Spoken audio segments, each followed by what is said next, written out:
Så som regnorm har jeg så ikke smagt. Nej, det behøver du jo heller ikke. Eller myrer og sådan noget andet. Nyere er heller ikke Nej, så glad for. myrer, sådan sissemyre-agtigt. Der kan man også få nogle, der smager lidt af mentol, eller hvad det var for noget. Har jeg set i et andet program. Jamen, ja, det er rigtigt. Du kan også få nogle, der får to honningmyrer, og de er nede i Australien. Ja, det kan også være, det var sådan noget. Det var i hvert fald et eller andet, men der var noget smag med, faktisk. Det må jeg sgu indrømme, det er heller ikke lige noget, jeg har en eller anden lyst til at skulle smage på. Altså, jeg har det sådan generelt med insekter, dem har jeg ikke lyst til at smage, fordi jeg er bange for dem. Og jeg er også bange for dem, selvom de er døde og rester, så jeg har stadig ikke lyst til at spise dem. Nej, det kan jeg så godt følge lidt i. Jamen, Kimo, du skal bare vende hovedet nedad, så prøver du det selv også på vej. Ja. Det vil jeg så også være bange for. Det vil jeg også, jeg skulle heller ikke vide, hvad det er. Det er for at vide.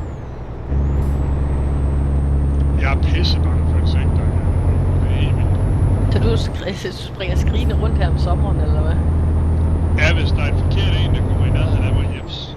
Så det er Og hvad er så din forkerte ting? myg. Jo, myg. Vips. Vips. Hold. Bier er jeg ikke så bange for, fordi de laver honning. Men biller, rige høns, stankelben, altså ikke edderkoppe stankelben, men de der stankelben, der kan flyve. Myrer. Der står du op på en stol, eller hvad? Nej. Nej, men jeg kan love dig for, at jeg løber væk. Og jeg løber væk. Altså alt, hvad der ser underligt ud på nær edderkopper. Edderkopper er jeg ikke bange for. Edderkopper er jeg faktisk tværtimod rigtig, rigtig glad for. Fordi de tager alle de insekter og æder dem, som jeg ikke kan lide. Jamen, jeg har heller ikke noget mod edderkopper, så det ikke bliver oppe i loftet. Men jeg har præsteret om aftenen, vi var på i sengen, og så lå vi og kiggede på en edderkop op i loftet, og så firede den sig lidt ned. Og det var lige over sengen.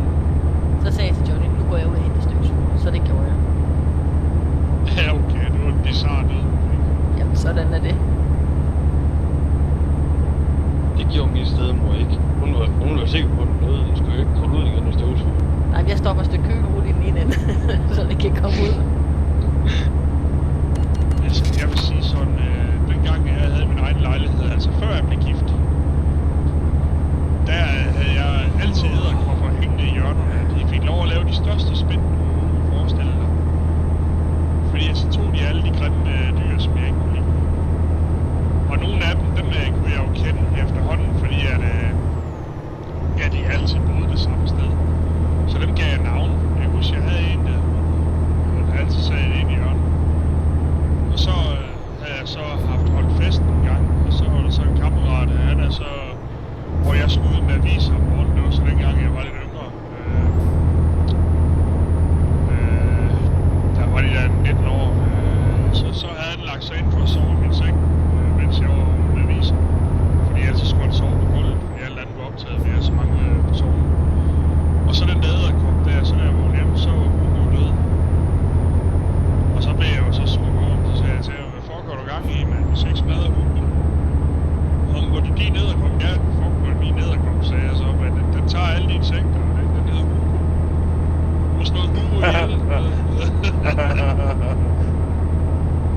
Kimo, jeg sidder og ryster på hovedet af dig. Men okay. Jeg ved godt, jeg er lidt småsindssyg. Altså, jeg hygger mig. Men nu må jeg jo ikke edderkoppe længere efter, jeg er blevet gift. De ryger jo ned med støvsugeren, som du selv siger, og piger og fluespil. Ja. Men altså, nu har vi jo 2 dræber her, så vi er jo lidt spændt på, hvordan det bliver, når alle de her creep, det begynder at komme. Og jeg kan det der, eller hvad? Ja, Ja, det synes sikkert, det er sådan sjovt. garanteret. Min søster, hun har en gravhund, der hedder Borgin. Ja, den er så skidesød, den. Den er så skør.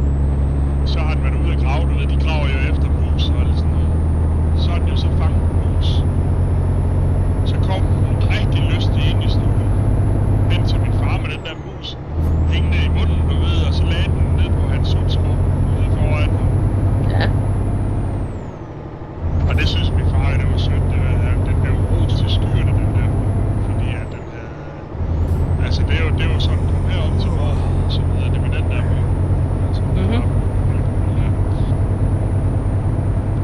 ved at ro til skyerne, jeg fik hunden i kiks, jeg ved ikke hvad, og så vil han lige have, at så kan han jo tilbage igen, for han vil lige tage et billede, mens den havde den i munden. Så havde jeg givet den tilbage igen. Så havde den jo så forstået sådan, at den havde fået musen. Så var den jo i gang med at æde den, så lige pludselig kunne man lige se halen, og kun var halen tilbage, der strak frem. Jo. Så var den skønne sig, han